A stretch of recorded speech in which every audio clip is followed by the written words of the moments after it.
Oh no. Oh no. Oh no. परेशान ना हो काट देंगे। Oh no. बस परेशान ना फोड़ दे।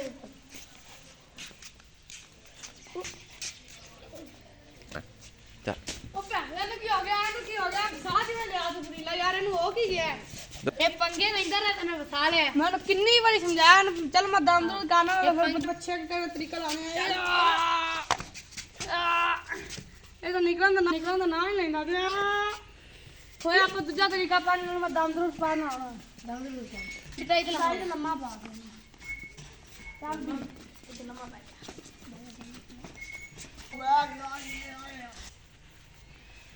ਇਹ ਵੀ ਨਹੀਂ ਨਿਕਲਣਾ ਤੂੰ ਇਹਨੂੰ ਖੜਾ ਕਰ ਤੇ ਮੈਂ ਛੋਟੇ ਲੈ ਕੇ ਆਣਾ।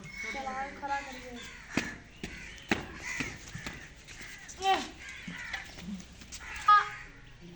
ਨਹੀਂ ਨਿਕਲਣਾ। ਨਹੀਂ ਨਿਕਲਿਆ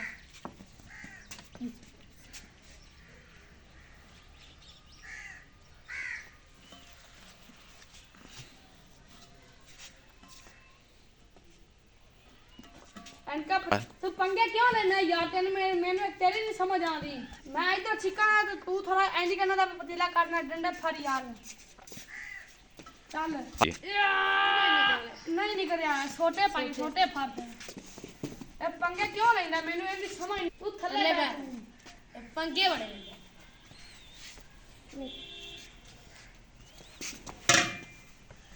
या और कांडो की डांग मार दूं नहीं है।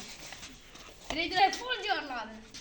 चल भी जेर बड़ा कर दरिया का आंसू काटने आ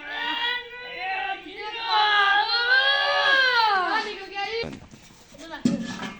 लम्बा भाई भाई दे।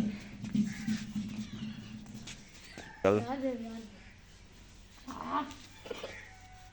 तू पंगे क्यों लेना मैंने तेरी नहीं समझ आ रही ਖੇਡਦਾ ਪਿਆ ਦੇ ਵਿੱਚ ਪੈ ਗਿਆ पानी पीने वास्ते तीले दा मुंह वाला तन ओही छाए लगदी सी जो ਨਹੀਂ ਨਾ तेरे काम ही नवाज भी फिर तन सदा तो मिलनी है ना तेरे काम भी पुट्ठे हैं। कान फड़ कान फड़ कौन करेंगे मैं ਨਹੀਂ ਕਰਦਾ खड़ा हो गर्लफ्रेंड मेरी। कान फड़ तू कान फड़ चल चिड़ा कान फड़ खड़ा। कान फड़ ले ਜ਼ੈਨ ਤੂੰ ਯਾਰ ਕਾਲੇ ਬਣਾ ਲਓ ਯਾਰ ਤੋਰੇ ਮੂੰਹ ਵਾਲਾ ਮੇਰੀ ਗੱਲ ਸੁਣਾ ਲਓ ਤੁਸੀਂ नहीं तू कान फड़ खड़ा हुआ तू गर्लफ्रेंड मेरी।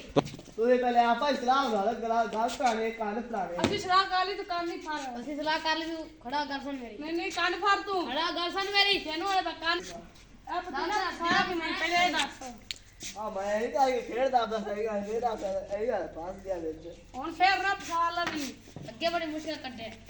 ਤੂੰ ਅੱਧਾ ਜੋਰ ਸਾਡਾ ਲੱਗ ਗਿਆ ਦੇ ਹੁਣ ਹੁਣ ਕੁੱਤੇ ਕੰਮ ਛੱਡ ਦੇ ਠੀਕ ਹੈ ਹਾਂ ਕੰਨਾਂ ਨੂੰ ਹੱਥ ਲਾ ਕੇ ਕੰਨ ਫੜ ਕੇ ਹੱਥ ਲਾ ਕੇ ਡਾਂਗ ਮਾਰ ਦੀ ਤਾਂ ਮੈਂ ਕੰਨ ਫੜ ਆਪਾਂ ਕਿ ਦਿੰਦੀ ਹੈ ਤਾਂ ਠੀਕ ਨਹੀਂ ਦਿੰਦੀ ਤਾਂ ਕੰਨ ਫੜ ਕੇ ਨਿਸ਼ਾਨ ਦਿਖਾ ਰਾਣੀ ਦਾਸ ਨੂੰ ਮਾਫੀ ਦੇਣੀ ਹੈ ਕਿ ਨਹੀਂ ਉਹ ਆਂਦੀ ਵੀ ਨਹੀਂ ਕੰਨ ਫੜੀ ਰੱਖ ਸ਼ਾਂਤੀ ਕਰਾਈ ਤੂੰ ਜਿੰਨਾ ਤੱਕ ਬੱਕਰੀ ਨੇ